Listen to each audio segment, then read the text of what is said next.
Sila pala ang mga artistang third party lang noon, pero going strong na sila ngayon.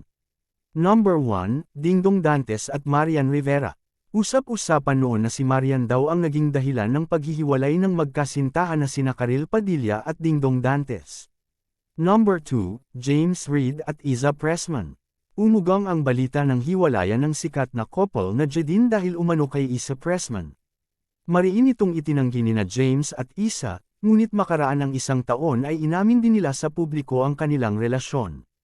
Number 3, Gerald Anderson at Julia Barreto. Naging kontrobersyal noon ang simula ng relasyon nina Julia at Gerald. Dahil ginasting umano ni Gerald ang kanyang dating girlfriend noon na si Bea Alonzo. At iniwan din daw ni Julia si Joshua para lang kay Gerald. Number 4, Billy Crawford at Colleen Garcia. Isa din tong si Colleen sa naging third party umano ng relasyon nina Nikki Hill at Billy Crawford.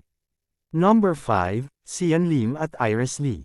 Matapos ang pag-anunsyo nina Sian at Kim sa kanilang paghihiwalay, kasunod ding inamin ni Sian ang kanilang relasyon ng babaeng di umano'y naging third party ng kanilang hiwalayan.